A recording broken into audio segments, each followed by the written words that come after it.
ॐ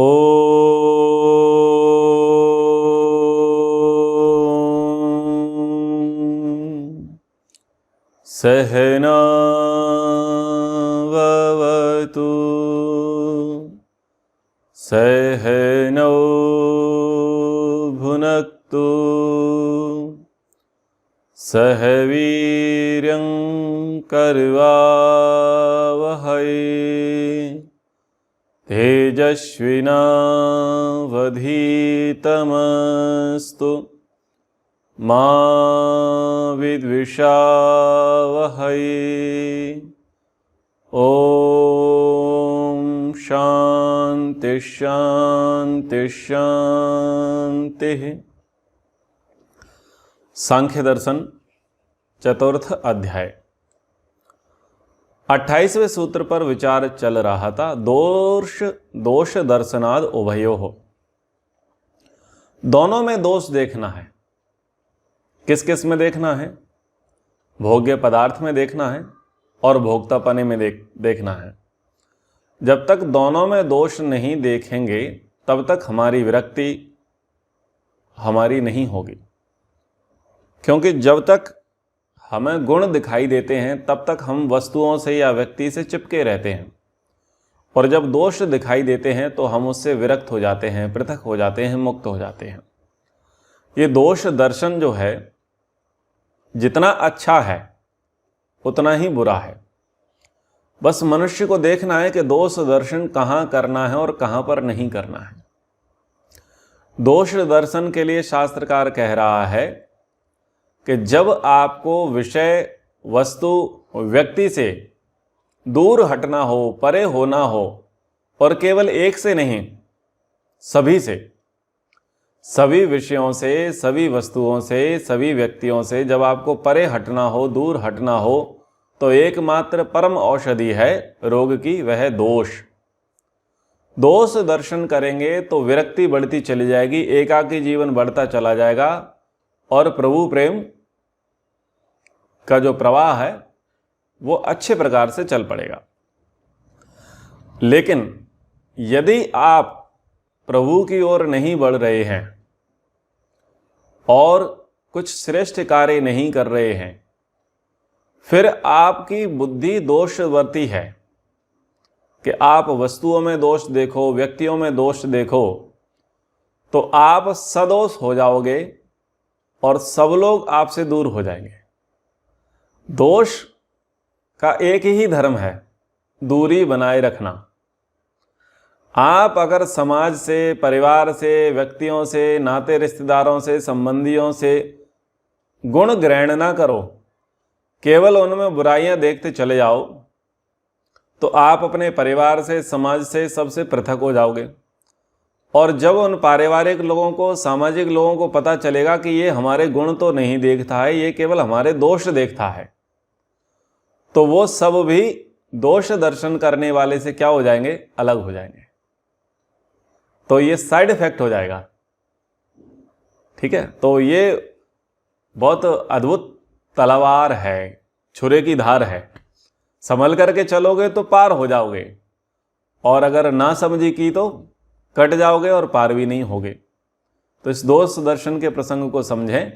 यहां पर प्रसंग आ रहा है विषयों में दोष, इच्छाओं में दोष, इनमें हमें दोष देखना है। ठीक है, और दोष दृष्टि प्रसंग में आपको पहले पढ़ा ही चुका हूं कि किस व्यक्ति में दोष नहीं देखना है, किस वस्तु में दोष नहीं देखना है। क्या देखना है? गुण देखना है। और दोष देखने वाला, कमियां ढूंढने वाला कौन होता है? सुअर। वो भी प्रसंग बताया था। महात्मा विदुर ने क्या कहा कि जो केवल गंदगी पर जाकर के बैठे, गंदगी ही जिसको प्रिय लगे, और गुण किसी के दिखाई ना दें, अच्छाइयां किसी की दिखाई ना दे, केवल और केवल दोष और बुराइयां जिस व्यक्ति को दिखाई दें, वो किस प्रकृति का है? बोले सुअर प्रकृति का है। और हंस प्रकृति का व्यक्ति कौन है? जो बुरे में भी कुछ अच्छा ढूंढ ले, तो वो प्रकृति है। तो उस प्रकृति को भी ध्यान रखना है और इस प्रसंग को भी ध्यान रखना है। तो श्लोक आता है, न जातु कामः कामानां उपभोगेन शाम्यति हविषा कृष्णवर्तमेव भूय एवाभिवर्धते। बहुत सुंदर सुंदर श्लोक ये मनुस्मृति का है। इसी श्लोक को संभवतः गीता में भी लिया गया है, महाभारत में तो ये आता ही है। बहुत अच्छी बात है यहाँ पर इच्छाओं कामनाओं के संबंध में कहा कि इच्छाओं की पूर्ति करने से इच्छाओं की कभी शांति नहीं होती। न जातु कामा कामानाम उपभोगेन शाम्यति। हमको लगता है कि अगर वो व्यक्ति मुझे मिल जाए, वो वस्तु मुझे मिल जाए, वो पद मुझे मिल जाए, वो पैसा मुझे मिल जाए, वो प्रतिष्ठा यदि मुझे मिल जाए तो मेरे जीवन में क्या हो जाए? बोले शांति आ जाए।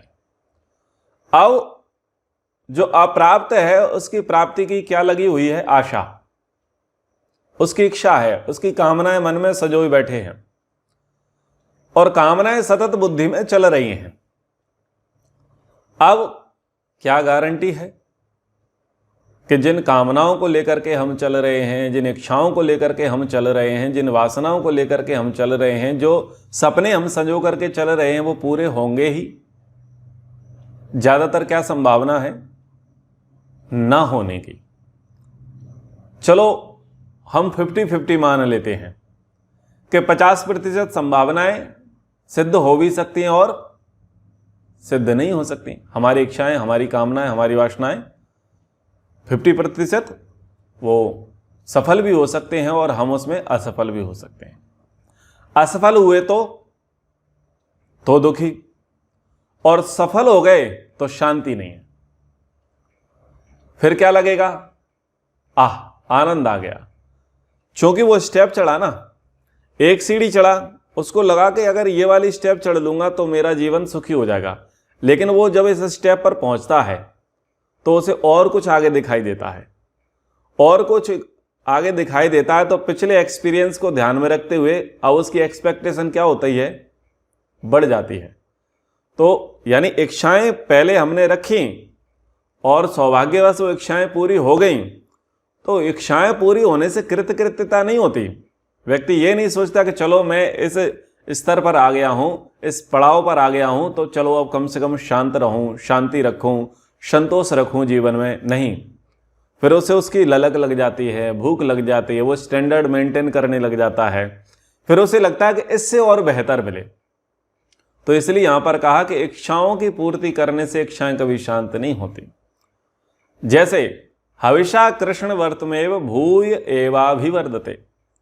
जैसे अग्नि में घी डालने से अग्नि कम नहीं होती, अग्नि बढ़ती है। ऐसे ही जो राग के प्रति इच्छा है, भोग के प्रति इच्छा है, वो क्या करेगा? वो कभी कम नहीं होगा, वो सदा बढ़ता रहेगा, आग में घी डालने के समान। बच्चे स्कूल में पढ़ते हैं और आप उन दिनों को याद किया करिए जिन दिनों में आप और हम पढ़ा करते थे और हमारे माता पिता की एक्सपेक्टेशन क्या होती थी कि बेटा केवल 8वीं पढ़ ले। क्योंकि 8वीं कक्षा तक पढ़ना आज से 20-30 वर्ष पहले वो अपने आप में बहुत बड़ी पढ़ाई थी, क्योंकि बोर्ड के एग्जाम हुआ करते थे 8वीं तक या 10वीं तक। तो वो सोचते थे अगर इतना पढ़ लेगा तो बस तेरा जीवन सुधर जाएगा, कृतकृत्यता हो जाएगी, तुझे एटलस साइकिल दिला देंगे। मोटरसाइकिल तो थी नहीं, एटलस साइकिल दिला देंगे, ठीक है ना। तो वहां तक का टारगेट बनाया जाता है, लेकिन वो टारगेट पूरा होते होते क्या लगता है कि ये 8वीं या 10वीं कुछ नहीं है, कम से कम 12वीं तो करें। फिर 12वीं करते हैं तो क्या लगता है, कम से कम कॉलेज तो कंप्लीट करें। कॉलेज कंप्लीट करने के बाद क्या लगता है, कम से कम किसी भी एक विषय में मास्टरी तो करें। ये व्यक्ति वही है जो मास्टरी तक आ गया है, जिसका केवल टारगेट क्या था, 8वीं तक का।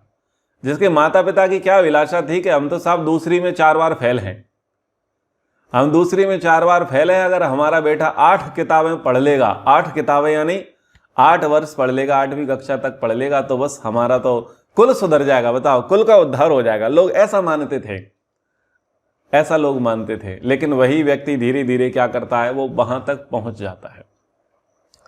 एक व्यक्ति सामान्य है, गांव से निकल करके आता है, अपने रोजी रोटी के लिए, धंधे के लिए निकल के आता है, तो पहली एक्सपेक्टेशन क्या है कि शहर में पहुंच जाएं, गांव से शहर में सकुशलता पूर्वक पहुंच जाएं, हमारी पोटली गायब ना हो जाए, कोई हमको मार के ना भगा दे। तो पहली श्वास लेता है वो शहर में आकर के। फिर वो क्या सोचता है कि कहीं बैठने के लिए जगह मिल जाए, कहीं सोने के लिए जगह मिल जाए, कुछ खाने को मिल जाए। तो फिर ऐसे तैसे फुटपाथ पर, रेलवे स्टेशन पर, बस स्टॉप पर, शमशान घाट में, गार्डन में, पार्क में, फुटपाथ पर कहीं ना कहीं सोने का प्रबंध हो जाता है। फिर क्या सोचता है, चलो कुछ खाने पीने का हो जाए। फिर सोचता है चलो भटकता फिरता है, कुछ काम धंधे का प्रबंध लग जाए। तो धीरे धीरे कुछ कुछ काम मिल जाता है। समय बीतता है, फिर क्या सोचता है, पैसा जुड़ गया है, रहने क्या मिल गया है, खोली मिल गई है, तो क्यों ना पानी पूरी खुद ही लगा लें,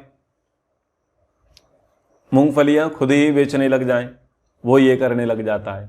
धीरे धीरे वो अपना धंधा बढ़ा लेता है। धीरे धीरे वो अपना फ्लैट खरीद लेता है, छोटी मोटी 1 BHK ले लेता है। लेकिन धीरे धीरे उसका बढ़ते ही चला जाता है। उससे पूछो कि तू जब निकला था तब तू कितने में सेटिस्फाई था, और आज तू कितने में सेटिस्फाई हो भी रहा है या नहीं हो रहा है।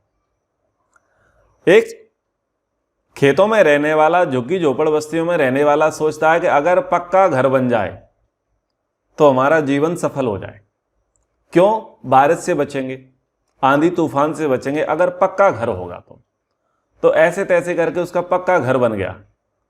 फिर वो क्या सोचता है कि देखो इनके मकान कैसे अच्छे हैं, 10 बाई 10 के कमरे कितने अच्छे हैं, सीमेंटेड हैं, RCC लगी हुई है। अगर ऐसे घर होते तो कैसा अच्छा लगता।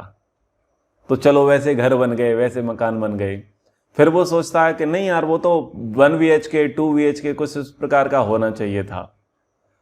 तो फिर वो भी बन गया। फिर और सोचता है कि डबल स्टोरी होना चाहिए था।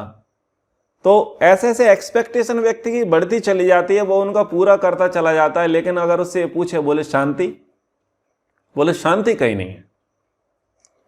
व्यक्ति 10,000 रुपए महीने कमा रहा था, वहां से लेकर के 10 लाख रुपए महीने कमाने के बीच में वो इच्छाओं का जो बढ़ाव है, बढ़ोतरी है, उस बढ़ोतरी को वो तटस्थता से देखता चला जाए। वो देखेगा कि जैसा मैं 10,000 कमा रहा था वैसा ही 10 लाख कमाने पर हूं। मतलब जो मेरी मनोवृत्ति थी, जो मेरी इच्छाओं का प्रवाह था, वो 10,000 कमाने पर भी वैसा ही रहा और 10 लाख कमाने पर भी वैसा ही रहा। बस संसाधन बदल गए, लाइफस्टाइल बदल गई, जीवनचर्या बदल गई, हमारा स्टैंडर्ड बदल गया। लेकिन मेरा अंदर का हिसाब किताब, मेरा अंतःकरण जैसा कि तैसा। यानी 10,000 में भी संतुष्टि नहीं है और 10 लाख में भी संतुष्टि नहीं है। ठीक है ना? तो क्या समझ में आया कि इच्छाएं जो हैं, इच्छाओं का अंत नहीं होता। हम सोचते हैं कि इच्छा पूरी हो जाए। जैसे कि एक मैं प्रसंग प्रायः कहता ही हूं, उसको फिर आवृत्ति कर देता हूं कि एक लड़का था, सुंदर था, जवान था। एक सुंदर लड़की थी, जवान थी, खूबसूरत थी, बढ़िया थी। उन्होंने सोचा अकेला जीवन कैसे चलेगा, तो 1 से 2 हो गए। अब बोले 2 भी अकेले कब तक रहेंगे, तो 2 से 3 हो गए, 4 हो गए, 5 हो गए, 6 हो गए। तो बोले जीवन की सफलता क्या है? बोले बच्चे पल जाएं, बच्चे बढ़ जाएं और बच्चे आगे बढ़ जाएं। तो भैया बच्चे पढ़ने लग गए और बच्चे पलने लग गए और बच्चे बढ़ने लग गए, और देखते देखते हमारे कंधे के बराबर बच्चे आ गए। अब क्या कहानी है? बोले अब इन्होंने बहुत पढ़ाई की है, तो पढ़ाई के बाद इनको क्या मिल जाए? बोले इनको नौकरी मिल जाए। नौकरी मिल जाए तो बोले हम गंगा नहा लेंगे, हमारे चारों तीर्थ हो जाएंगे अगर हमारे बच्चों की नौकरी लग जाए तो। चलो भाई, पुरुषार्थ किया बच्चों ने और बच्चों की नौकरी लग गई। बोले अब क्या कहानी है? बोले अगर इसको छोकरी मिल जाए और छोकरी को छोकरा मिल जाए, क्योंकि नौकरी तो मिल गई है, अगर ये और मिल जाए, इसका और विवाह हो जाए, तो फिर हम फिर गंगा जी नहा लेंगे। अभी गंगा जी नहाए नहीं है, वो अभी 4 धाम तीर्थ उन्होंने किए नहीं है, लेकिन अभी क्या एक्सपेक्टेशन है कि इनका विवाह हो जाए। फिर वो सोचते हैं कि पोते पोती का मुंह देख लें तो फिर भले ही भगवान हमें ले ले और फिर भले ही हम गंगा जी चले जाएं। और पोते पोती भी आ गए हैं, तब कोलू के बैल हैं। बोले जाना तो चाहते हैं पर बेटा नहीं छोड़ता, पोता नहीं छोड़ता, ये पोती नहीं छोड़ती है। अब वो नहीं छोड़ रही है कि हम नहीं छोड़ रहे हैं, ठीक है। चलो वो भी बढ़ जाते हैं, वो भी आगे बढ़ जाते हैं, और जब तक वो तीसरी पीढ़ी डेवलप हो रही होती है तब तक फिर पूछा जाता है, बोले भाई क्या योजना है? बोले अब क्या योजना है साहब, निचोड़ गए, अब तो मरघट खाने की जाने की तैयारी है। मतलब उसकी इच्छाएं जो है, एक्सपेक्टेशन है, कहां पर जाकर के खत्म हो रही हैं? शमशान घाट में। तो जीवन की सफलता व्यक्ति की इतनी सी है, वो इतने में अपने जीवन की सफलता मान लेता है। बाह्य आडंबरों में, बाह्य प्रपंचों में, बाह्य संसाधनों को जुटाने में वो क्या मानता है? अपने जीवन की सफलता। लेकिन अंदर से जैसा पहले था वैसा ही अब है। तो यहां पर जो विवेक वैराग्य प्रसंग चल रहा है, सांख्य दर्शन का 4th अध्याय, वो कह रहा है कि बाहरी आडंबरों से दूर रहो, आंतरिक विकास करो, अंतर मन की यात्रा करो, अंतःकरण को पवित्र करो। तो ये बातें कही। अब जैसे ये उपदेश दिए गए कि इच्छाओं को त्यागो, 2 लोगों के साथ रहोगे तब भी झगड़ा होगा, बहुत सारे लोगों के साथ मिलोगे तब भी राग द्वेष बढ़ेगा, ये सारी बातें कही। अब उपदेश, शिक्षाएं, सलाह किनको समझ में नहीं आती, बहुत समझाने का प्रयास करते हैं, फिर भी बुद्धि में किसके नहीं घुसता है, उस प्रसंग को सांख्यकार कह रहे हैं। सूत्र संख्या 29।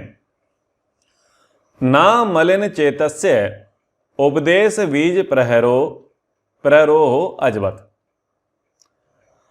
कह रहे हैं कि मलिन चित्त में उपदेश का बीज अंकुरित नहीं होता, राजा अज के समान। तो जैसे अभी ये उपदेश दिया जा रहा है, बहुत सारे लोग YouTube के माध्यम से इस उपदेश को सुनेंगे, और ऐसे अनेक उपदेश उन्होंने पहले भी सुने हुए हैं, लेकिन वो उपदेश हृदय के भीतर क्यों नहीं घुसते, क्यों लोगों को बातें समझ में नहीं आती, उस प्रसंगों को कह रहे हैं कि यदि चित्त में मलिनता है, मलिनता क्या है? चित्त में राग द्वेष भरा पड़ा है, तो राग द्वेष के भरे होने के कारण से उपदेश सुनते हुए भी सुनाई नहीं देगा, पढ़ते हुए भी पढ़ाई नहीं देगा, देखते हुए भी दिखाई नहीं देगा, ये स्थिति है। तो प्रसंग बताते हैं कि रघुकुल में राजा अज हुए। राजा अज हुए तो उनकी अच्छी पत्नी थी, वह उनसे विशेष प्रेम किया करते थे। अब चूंकि जो आया है उसको तो शरीर छोड़ करके जाना ही है, तो राजा अज की धर्मपत्नी जी का भी देहावसान हो गया। तो वह पत्नी शोक में व्याकुल थे, पीड़ित थे। वशिष्ठ जी उनके कुलगुरु थे, उन्होंने उनको बहुत समझाया, शरीर की नित्यता अनित्यता का उपदेश दिया, आत्मा की नित्यता अनित्यता का उपदेश दिया, संबंधों के विषय में बताया, बहुत अच्छे अच्छे उपदेश उन्होंने दिया। पर राजा अज के चित्त पर महर्षि वशिष्ठ का उपदेश काम न करा। क्यों? गुरुजी को लग रहा था कि हम पढ़ा रहे हैं, और शिष्य ऐसा बता रहे थे कि देखो हम पढ़ रहे हैं, लेकिन मन वहां नहीं था। तन था, मन नहीं था। मन कहाँ था? पत्नी पर था, पत्नी वियोग पर। तो प्रेयसी के वियोग के कारण से जो उपदेश दिया जा रहा था, वो उपदेश उनके भीतर नहीं घुसा। तो ऐसे ही जब मलिन चित्त होगा और व्यक्ति फिजिकली भले ही आपके सामने बैठा हो और किसी प्रकार के राग से और किसी प्रकार के द्वेष से वो युक्त होगा, तो वह आपकी बातों को नहीं समझ पाएगा, उसके भीतर वो बातें घुसेंगी नहीं। आगे कहा, ना आभास मात्रम अपि मलिन दर्पणवत। जब मनुष्य राग से युक्त होता है तो उसे उपदेश का आभास मात्र भी नहीं होता, मलिन दर्पण के समान उपदेश का आभास नहीं होगा उसे पता ही नहीं चलेगा क्या बोला। वो बैठा है, ऐसे मुंडी हिला रहा है, और जब पूछा समझ में आया, बोले हाँ आ गया, क्या बोला? बोले जी दोबारा बोलेंगे? वो थोड़ा मैं ध्यान भूल गया था। इसका मतलब क्या था? उपदेश दिया जा रहा था और आभास नहीं था, पता ही नहीं चला क्या बोला गया, कुछ का कुछ सुना, हमारे गुरुजी एक चुटकुला सुनाते हैं, वही चुटकुला आपको सुनाता हूं। गुरुजी ने कहा कि बच्चों, दिल्ली में कुतुब मीनार है। तो बच्चों ने सुन लिया। अब एक बच्चे से पूछा, बताओ हमने क्या पढ़ा? बोले गुरुजी, दिल्ली में कुत्ता बीमार है। ठीक है। और उसने इतना सुना। इतना क्यों सुना? ध्यान था नहीं। हमारे गुरुजी जब पढ़ाया करते थे 10th क्लास में, हम मैथ की कोचिंग के लिए जाते थे उनके पास। तो ऐसे भी थोड़ा पैर हिलाते थे ना, तो डांटते थे, मारते थे। पैर हिलाते थे, ऐसे घुटना हिलाते थे तो मारते थे।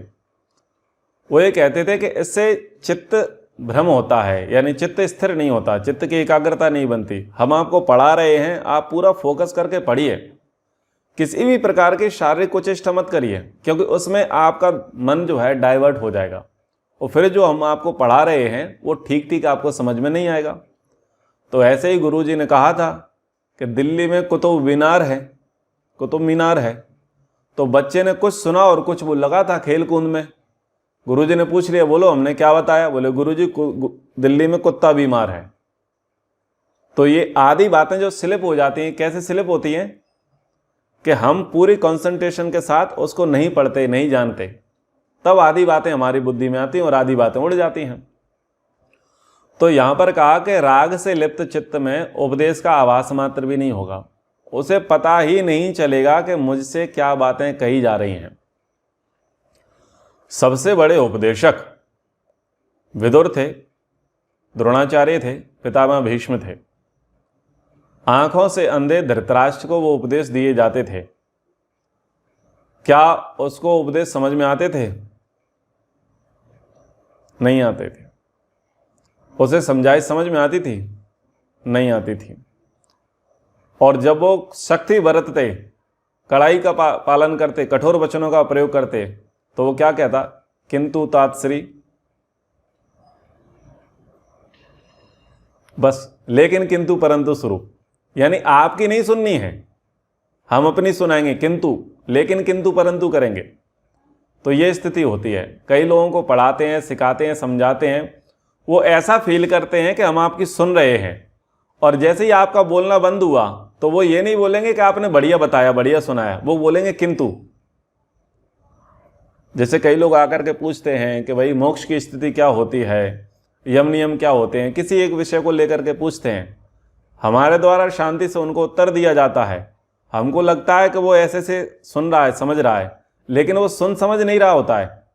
उसको लगता है कि इनको जो उगलना है उगल दें, इनको जो बकना है बक दें, ताकि मैं काउंटर करूं। लेकिन फिर ऐसा क्यों? मतलब वो पूरी बातें सुनता नहीं है, समझता नहीं है। ऐसे कई लोग होते हैं। तो ना आभास मात्रम अपि मलिन दर्पणवत। तो जो राग से युक्त होता है उसके चित्त में उपदेश का आभास भी नहीं होता, मलिन दर्पण के समान। दर्पण मलिन होता है, गंदा है, गंदला है, धुंधला है, तो क्या ठीक ठीक प्रतिबिंब में दिखाई देगा? नहीं दिखाई देगा। ऐसे ही चित्त जब अगर दूषित होगा, धुंधला होगा, तो क्या चीजें स्पष्ट दिखाई देंगी? नहीं दिखाई देंगी, बिल्कुल नहीं दिखाई देंगी। तो मन की मलिनता क्या है? मन की मलिनता है 5 चीजें: काम, क्रोध, लोभ, मोह, मद। ये 5 चीजें जो है हमारे चित्त को, हमारे मन को मलिन बना देती हैं। और इनमें से एक भी वस्तु का, एक भी विषय का प्रभाव मन पर रहा तो सामने वाला व्यक्ति कितना भी समझाने का प्रयास करे, बात समझ में नहीं आएगी। एक चिड़िया और एक बंदर, बरसात का समय था और दोनों ही पेड़ पर थे। बंदर भीग रहा था, चिड़िया बैठी थी शांति से। अब चिड़िया ने बोला, बंदर भैया एक बात बताओ, तुम्हारा हृदय मनुष्य के जैसा, लगभग काया तुम्हारी मनुष्य के जैसी, और हाथ तो तुम्हारे मनुष्य के जैसे ही हैं। देखो सबने कितनी उन्नति प्रगति कर ली है, मनुष्यों ने कितनी उन्नति प्रगति कर ली, और छोड़ो, हम तो तुमसे बहुत छोटे प्राणी हैं। देखो हमें ना धूप लगती, ना सर्दी लगती, ना गर्मी लगती, और ना ही हम बरसात से पीड़ित होते हैं। क्यों? हमने घोंसला बना लिया। तुम सदियों से इस पेड़ से उस पेड़ पर छलांग लगाते जा रहे हो। हे बंदर भैया, तुमने घर काहे नहीं बनाया? बोले बहुत ज्यादा उपदेश दे रही है। तुरंत बंदर ने डाल समेत उसके घोंसले को तोड़ करके फेंक दिया। तो ऐसे लोग होते हैं कि किसी को बताने जाओ, सिखाने जाओ, समझाने जाओ तो बंदरों वाली हरकत करते हैं। बोले अच्छा बहुत ज्यादा उपदेश दे रहे हो, अभी हम तुम्हें बताते हैं। तो ये बातें क्यों नहीं आती समझ में? मलिन चित्त की मलिनता के कारण से बातें लोगों को समझ में नहीं आती। आगे का जो सूत्र है 31, न तज्जस्यापि तद्रूपकता पंकजवत। जैसे अशुद्ध भूमि में उत्पन्न हुए अंकुर की गुणवत्ता शुद्ध भूमि में उत्पन्न हुए अंकुर की गुणवत्ता के समान नहीं होती, वैसे ही राग युक्त मलिन चित्त में उत्तम उपदेश का भी प्रभाव नहीं पड़ता। कभी कभी ऐसी घटनाएं घटती हैं कि हम यानी कोई भी व्यक्ति किसी व्यक्ति को समझाने का प्रयास करता है, तो वह समझता नहीं है, अन्यथा भाव ले लेता है। उसको सीधी सीधी बातें समझाने का प्रयास किया जाता है, लेकिन उसे सीधी सीधी बातें समझ में नहीं आती, वो उसका उल्टा अर्थ निकालेगा। ये उल्टा अर्थ जो निकाला जाता है, व्यक्ति को समझाने जाओ और व्यक्ति बिगड़ जाए, चिढ़ जाए, ये जो स्थितियां होती हैं, ये भी चित्त की मलिनता से होती हैं। जैसे आप ये शिकायत करो कि साहब बच्चे नहीं मानते और आपको लगता है कि हमारे कहने से बच्चे नहीं मान रहे हैं, तो आप किसी दूसरे व्यक्ति का सहयोग लेते हैं। संकेत रूप में उनके कान में बात डाल देते हैं कि आप थोड़ा बच्चों की काउंसलिंग करिए और आप इनको समझाने का प्रयास करिए।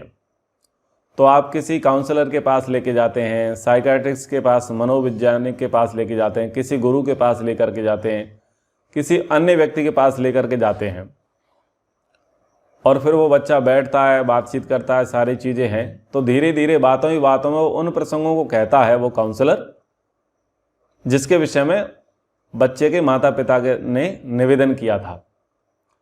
अब बच्चा तुरंत समझ जाता है कि ये गड़बड़ घोटाला चक्कर क्या है, ये सारी बातें हमारे माता पिता ने इनको बताई हैं। अब चूंकि सम्मान के कारण वो वहां तो कुछ बोलता नहीं है, सब कुछ बढ़िया है, और लौट करके माता पिता की खिंचाई करता है। तुम मेरी शिकायत करते हो, तुम मुझे बदनाम करने पे तुले हुए हो। क्या लगता है मैं तुम्हारी बात नहीं मानता? सब लोगों के आगे तुम क्या सिद्ध करना चाहते हो? मैं नॉनसेंस हूं? ठीक है ना?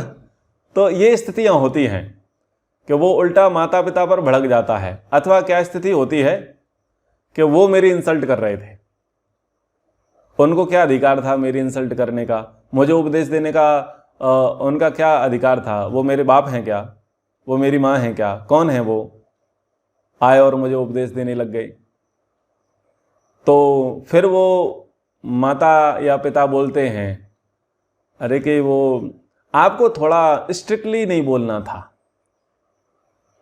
ठीक है ना? देखो कहानियां ऐसे जलेबी की तरह ट्विस्ट लेती हैं। आपको थोड़ा स्ट्रिक्टली नहीं बोलना था, आपको सबके सामने हमारे बच्चे को टारगेट करते हुए नहीं बोलना था। अच्छा, फरमाइश किसकी थी? तो ये स्थितियां हैं। तो ये तो फरमाइश वाली कंडीशन है। दूसरी है सुधारवादी कंडीशन।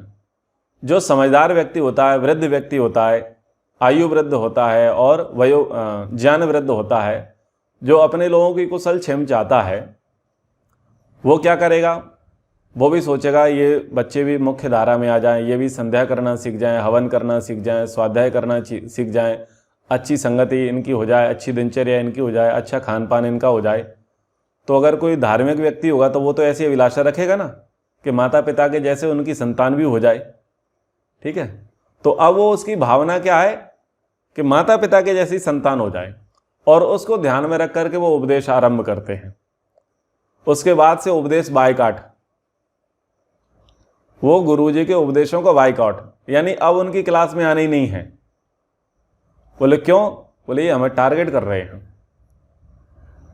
तो ये सारी चीजें जो निर्मित होती हैं, ये मलिन चित्त के कारण होती हैं। चित्त की मलिनता है, बातें समझ में आ नहीं रही हैं और उल्टा अर्थ निकाला जा रहा है। कई ऐसे लोग होते हैं जिनको उनके भले के लिए समझाया जाता है, बताया जाता है, और उनको बताया जाता है कि तुम्हारा यह दोष है, तुम इसे ठीक कर लो, ये तुम्हारी कमियां हैं, इनको तुम सुधार लो और फिर तुम्हारा ऐसा हो जाएगा, तुम्हारा वैसा हो जाएगा। तो मलिन चित्त वाला व्यक्ति क्या करता है? उल्टा अर्थ निकालता है। जैसे कि एक राजा थे और वो वेश्या के जाल में ग्रसित थे, वेश्या पर मोहित थे, और वो राजा स्वामी दयानंद जी के थोड़े से भक्त थे। स्वामी दयानंद जी ने कहा कि भाई, है तो तू हीरा, पर तू कीचड़ में पड़ा हुआ है। कवि प्रदीप ने ऋषि गाथा में लिखा कि हे राजा, तुम ये क्या करते हो, तुम शेर पुत्र होकर के कुतिया पर मरते हो। तो वेश्या को वहां कुतिया कहा, तो राजा तो सुधर गया, लेकिन कुतिया को बुरा लगा, और कुतिया ने क्या किया? स्वामी जी को जहर दे करके मरवा दिया। यानी उपदेश तो दिए गए, पर मलिन चित्तता के कारण से वो उपदेश सीधे सीधे नहीं लगेंगे, उनके साइड इफेक्ट बहुत होंगे। तो ये भी बातें सीखने की हैं, समझने की हैं। आप उन्हीं को समझाने का प्रयास करें जो समझने की इच्छा रखते हो। हर किसी को उपदेश ना देवें, क्योंकि मलिन चित्त वाले व्यक्ति को अगर उपदेश देने जाओगे तो नुकसान ज़्यादा होगा।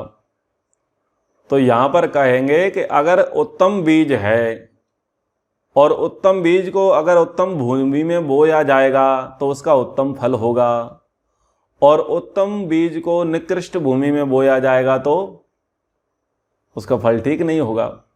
तो ये 31 वाले जो सूत्र में यही बात कही गई कि मलिन चित्त वाले को उपदेश देने से विपरीत प्रभाव भी पड़ सकता है। अच्छे बीज से अच्छी फसल होनी चाहिए, लेकिन अच्छी फसल होती नहीं है। बीज जहाँ पर डाला गया वो भूमि ठीक नहीं थी, और फिर क्या होगा? खरपतवार पैदा होगी जो फसल को ही दूषित करने वाली, फसल को ही नष्ट करने वाली, फसल को ही आक्रांत करने वाली वो खरपतवार होगा, वो पैदा हो जाएगा। तो इसी तरह से जो राग से लिप्त मन है, मलिन चित्त है, ऐसे व्यक्ति को यदि उपदेश दिया जाएगा तो उसका सीधा प्रभाव ना पड़ करके उल्टा प्रभाव पड़ेगा, और उसकी बुद्धि उल्टे अर्थों को लेने वाली होगी। यानी उसके भले के लिए कही जाएंगी तो उसमें उल्टा अर्थ निकालेगा, अच्छा ये इसलिए कह रहे हैं। अगर किसी से कहा जाए कि भाई तुम इधर नहीं इधर चले जाना, अच्छा इसमें इसका भी कोई लाभ होगा, ठीक है ना। कुछ बातें भले के लिए कही जाएं, समझाने के लिए कही जाएं, तो व्यक्ति अपनी बुद्धि से कुछ नई बातें उसमें निकाल लेगा। तो इस सूत्र से ये शिक्षा मिलती है, उपदेश उसी को दो जो उपदेश सुनना चाहे, शिक्षा उसी को दो जो शिक्षा प्राप्त करना चाहे, समझाओ उसी को जो समझने की इच्छा रखने वाला हो। जिसका चित्त मलिन है, राग द्वेष युक्त है, जो अत्यंत कामी, अत्यंत क्रोधी, अत्यंत मोही, अत्यंत लोभी और मद में अहंकार में जो चूर व्यक्ति है, मदोन्मत्त व्यक्ति है, उस व्यक्ति को समझाने का कोई फायदा नहीं है। क्योंकि लातों के भूत बातों से नहीं मानते। समझ में आया? क्योंकि इन पर उपदेश का प्रभाव नहीं पड़ेगा।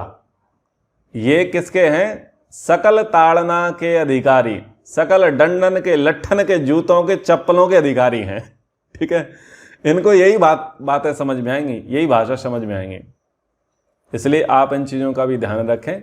आपके अड़ोस पड़ोस में कई लोग ऐसे होते हैं जो मलिन चित्त वाले होते हैं और उल्टा अर्थ निकालने वाले होते हैं, तो इनसे दूरी बना करके रखें। ज़्यादा समाज सेवी और प्रचारक, धर्म सुधारक और पॉजिटिव एटीट्यूड वाले और मोटिवेशनल स्पीकर और काउंसलर बनने के भूल में ना रहें।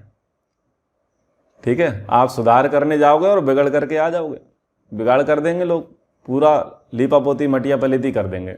तो ये बातें समझने की हैं। तो अब अंतिम सूत्र है। इस अंतिम सूत्र में एक शंका उठाई जाती है कि 5 विषयों का राग हानिकारक है। ये बातें आपने हमें समझ आ दी। 5 ज्ञानेंद्रियां, 5 ज्ञानेंद्रियों के 5 विषय हैं, 5 विषयों में अगर राग रखेंगे तो क्या होगा, वो हमारे लिए हानिकारक होगा। जैसे कहा था ना, कुरंग मातंग पतंग भृंगा मीना हता पंचभिरेव पंचः एका प्रमादे सकथम न हन्यात् यह सेवते पंचभिरेव पंचः। तो एक एक विषय में भी अधिक राग होगा तो वो भी सत्यानाश का कारण होगा। कुरंग मातंग पतंग भृंगा और मीन, ये जो हैं, ये किससे चले गए? एक एक विषय पर आसक्ति होने के कारण से, उनके प्रति राग होने के कारण से इनके प्राण चले गए। तो कहा कि आपने 5 विषयों को बता दिया कि ये हानिकारक हैं, परंतु जो योगाभ्यास में विभूतियां बताई गई हैं, जिन सिद्धियों की चर्चा की गई है, उन सिद्धियों से, उन विभूतियों के अनुष्ठान से भी तो कृत्यता हो जाती है। जब उन सिद्धियों को प्राप्त करने से काम चल जाए तो फिर इतना सारा विवेक, वैराग्य, विज्ञान, तत्वज्ञान प्राप्त करने की क्या आवश्यकता है? ठीक है ना। तो ये बहुत अच्छा सूत्र है। ये उन लोगों के लिए जो हठ योगी हैं, जो सिद्धियों के पीछे पड़े रहते हैं, योगाभ्यास को छोड़ करके जादू, चमत्कार, इसके प्रपंच में जो लगे रहते हैं, उनके लिए ये सूत्र है। न भूति योगे अपि कृत्योपास्य सिद्धिवत उपास सिद्धिवत। अनेक योग सिद्धियों के प्राप्त होने पर भी वैसी सफलता, पूर्ण सफलता नहीं मिलती जैसी ईश्वर की प्राप्ति में मिलेगी, ईश्वर के साक्षात्कार करने में मिलेगी। लोग कहते हैं जब वह योग दर्शन पढ़ते हैं तो योग दर्शन में समाधिपाद, साधनपाद, विभूतिपाद और कैवल्यपाद आता है। समाधिपाद और साधनपाद पढ़ते हैं तो ऐसा लगता है माउंट एवरेस्ट चढ़ रहे हों, ठीक है। और विभूतिपाद में जब सिद्धियों की बातें आती हैं तो उनको लगता है कि एवरेस्ट से हम उड़ रहे हों। तो वहाँ सिद्धियों के बारे में वो सुन करके बड़े गदगद हो जाते हैं। वो कहते हैं पहले और दूसरे चैप्टर पर फोकस नहीं करते। कौन समाधि के लिए और साधन पाद के लिए फोकस करे? फोकस किसके लिए किया जाए? विभूति पाद के लिए। अगर हम उड़ जाएं तो कैसा हो, हम पानी पर चल जाएं तो कैसा हो, ठीक है, हम लंबे चौड़े हो जाएं तो कैसा हो, हमको अनेक सिद्धियां मिल जाएं तो कैसा हो। तो सिद्धियों के जानकार गुरुओं की खोज करो। जब हम सिद्ध पुरुष हो जाएंगे तो मुक्ति की आवश्यकता क्या है? फिर तो सब आनंद ही आनंद है, सब लोग हमारे चेले बन जाएं। और सिद्धि मिल गई तो भगवान भी मिल जाएगा। सिद्धि क्या है? सिद्धि बोले ऐसे ही जैसे नीट पास कर लेना नीट क्वालिफाई कर लिया तो बस पोस्ट तो, अच्छे पद तो तैयार ही है। तो यहां पर संख्यकार कह रहे हैं कि ना भाई, विभूति योग से विविध प्रकार की सिद्धियां प्राप्त कर लेने पर भी कृत्यता नहीं होती। विवेक सिद्धि में, ब्रह्म प्राप्ति में जो सफलता होती है वैसी सफलता सिद्धियों में नहीं होती, क्योंकि जो विभूतियां हैं इनसे तो पुनर्जन्म होगा, और पुनर्जन्म हुआ तो फिर क्या हुआ भाई? ABCD। आपने पूरा समय, पूरा शक्ति, पूरा सामर्थ्य, पूरी बुद्धि, पूरी साधना किस में लगा दी? इस बात को सीखने में कि पानी के ऊपर कैसा चला जाए। अरे मूर्ख, पैसा खर्च कर और बोट में बैठ, नाव में बैठ, जहाज में बैठ, पानी के ऊपर चढ़ ले। आपने पूरी रिसर्च इसमें लगा दी कि उड़े कैसे। अरे हवाई जहाज में बैठ जा, उड़ जाएगा, एक जगह से दूसरी जगह पहुंच जाएगा, ठीक है ना। और नहीं तो स्काई डाइविंग सीख ले विदेशों में जाकर के, और चीन में जाकर के पंख लगा करके उड़ना सीख ले, पहाड़ से नीचे गिरना सीख ले। अगर तेरा शौक है तो इतने में पूरा हो जाएगा। और तू ये सोचे कि मैं दूसरे के मन की बातें जान लूं, अरे तो तू इंटरनेट का जानकार बन जा। वो लोग बैठे बैठे सर्वर पर न जाने कितने लोगों के मन की बातों को जानते हैं। कौन व्यक्ति क्या कर रहा है मोबाइल पर, वहां से वो सबके मन का पता कर लेते हैं कि इसका स्टेटस क्या है, मानसिक स्थिति क्या है। तो सॉफ्टवेयर इंजीनियर बन जा, यानी इस विद्या की जानकारी ले ले तो पता चल जाएगा कौन व्यक्ति क्या करता है, कहाँ जा रहा है, कहाँ आ रहा है, क्या खा रहा है, क्या देख रहा है, कैसी मनोवृत्ति है, क्या मनोदशा है। तो इंटरनेट, अंतर्जाल की दुनिया का मास्टर बन जा या उसका विद्यार्थी बन जा, पता चल जाएगा, ठीक है ना। तो ये तो इतने में हो जाएगा। जो भी तुम सिद्धियां प्राप्त करना चाहते हो वो तो इतने में हो जाएगा। बोले कि हम पर अस्त्र शस्त्र का प्रयोग ना हो, ठीक है, बुलेट प्रूफ कार ले ले, बुलेट प्रूफ घर बना ले, बुलेट प्रूफ सूट पहन ले, नहीं होगा भाई अस्त्र शस्त्र का प्रयोग। लेकिन तू मरेगा ये तो तय है, मरेगा ये तो तय है, क्योंकि शरीर जन्मा है, और शरीर जन्मा है तो शरीर नष्ट होगा, और जब शरीर नष्ट होगा तो पुनरपि जननम पुनरपि मरणम, फिर से तेरे को जन्म लेना पड़ेगा, और सिद्धियों के चक्कर में क्या होगा, पूरा जीवन बर्बाद हो जाएगा। इसलिए विवेक सिद्धि करो, विवेक सिद्धि करोगे तो बातें ठीक हो जाएंगी। तो विवेक सिद्धि में क्या करोगे, विवेक सिद्धि हो जाएगी तो भगवान की प्राप्ति हो जाएगी, मुक्ति हो जाएगी। ठीक है, तो अब समय के अनुसार कक्षा को विराम करते हैं। एक बार ओम का उच्चारण। ओ